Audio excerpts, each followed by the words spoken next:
That is either because the people that were entrusted with this important study were not qualified, or that they intentionally chose not to do a proper study.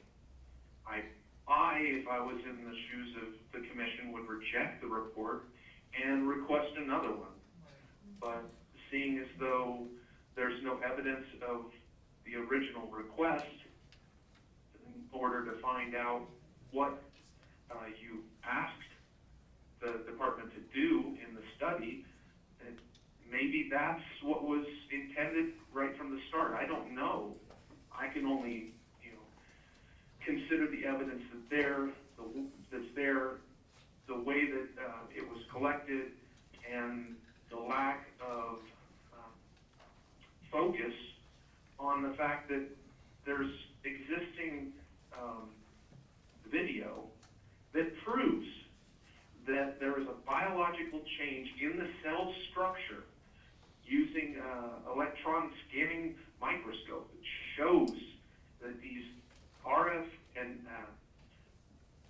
EMF radiation signals create biological change to the cell structure. I have developed electrohypersensitivity since smart meters were introduced into the Phoenix area, and adverse health reactions worsened in 2010.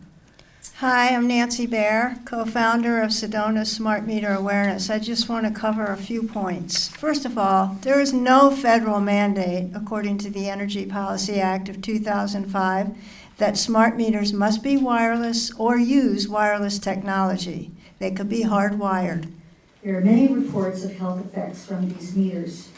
There's established scientific evidence that's been published in peer-reviewed journals demonstrating that RF can cause biological changes and adverse health effects at low intensity levels, way below the current standards set by the Federal Communications System. Dr. Blank is one of the organizers of the Bioinitiative Working Group, an international consortium of scientists, researchers, and public health policy professionals who reviewed over 2,000 independent research studies on the biological effects of electrosmog and concluded definitely that current exposure standards do not adequately protect all of our health. All of it. We're all in. The big problem in assessing EMF, electromagnetic fields, and their biological effects, especially in connection with exposure to smart meters, is that the biological cause is the EMF, the electromagnetic signal as well. And I'll try to explain that later on, because the biological materials that are acting like antennas. The DNA that we have inside each of our cells, almost every cell in us. I realize that there are people walking around who are the canaries in the gold mine, and we don't recognize them as that. We don't recognize that we're all canaries. And do you remember when brain tumors were really, really, really rare? And they're not now. And when I first learned about the smart meters, I kind of poo-pooed it. But the people that told me about it are in this room, and I know them, and I thought, what the heck? And I took the meter off, and it changed my life.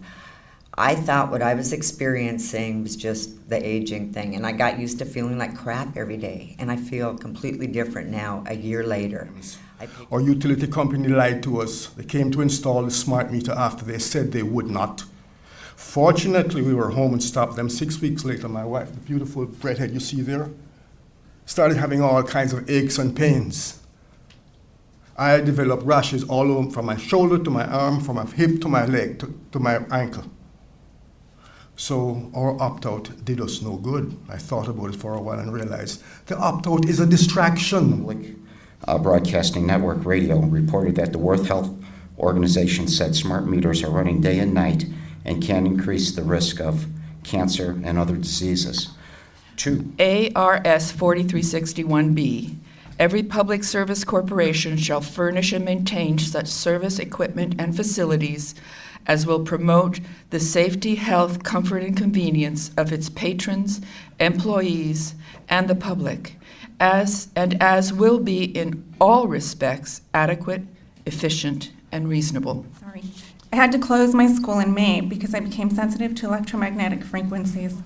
I have nerve damage on the left side of my body, and I just found out I have a heart condition.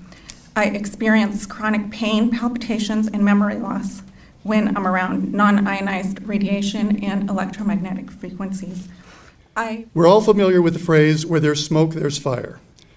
Most of us, including the AGHS, apparently, may see no smoke.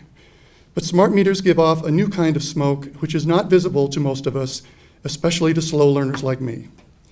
Thank goodness there are many intelligent, highly qualified experts who can see that smoke and are pointing out the location of that fire for us. You are in a position to fight it. The people closest to it are already suffering terribly from its heat. And I urge you to take up this fight on their behalf before its flames reach us all as well. Thank you very much. Are you going to look at the precautionary principle for public health? Are these things that you're going to include in your study? And we put a big emphasis on the importance of independent research. We also gave them a lot of information over the course of the past year from organizations that you heard mentioned, the American Academy of Pediatrics, the American Association of Environmental Medicine, and the various warnings that they were all giving about wireless technology and smart meters. And I have to admit, I was extremely disappointed, although I wasn't surprised, when the study came out and indicated that they are not likely to harm the public. This was so reminiscent of all the studies that were done on tobacco when the tobacco industry was funding it, and they were saying that there was no causal connection between cancer and smoking. And so the conclusion that smart meters are not likely to harm the health of the public does not say smart meters are safe and that we can definitively say that installing 1 million smart meters in Arizona has been a good thing. People who may be sensitive to smart meters are more likely to be our disabled, our seniors, and our medically fragile. It would be unfair to punish those of us who choose to not have a smart meter with a financial burden. Some adverse reactions I have are skin rashes, insomnia, pressure headaches, cancer, inability to concentrate, heart palpitations, vertigo, severe leg spasms, and tinnitus. One of the biggest concerns I have with the widespread use of more and more technologies that emit EMF radiations is the enormous increase in children with autism, attention deficit, and hyperactive disorders. These diseases all relate to the nervous system. The report warned that the consequences of undervaluing or misjudging the biological effects of long-term low-level exposure could become a critical problem for the public health, especially if genetic effects were involved. So yeah, it has to make sense to people's pocketbooks, and it doesn't.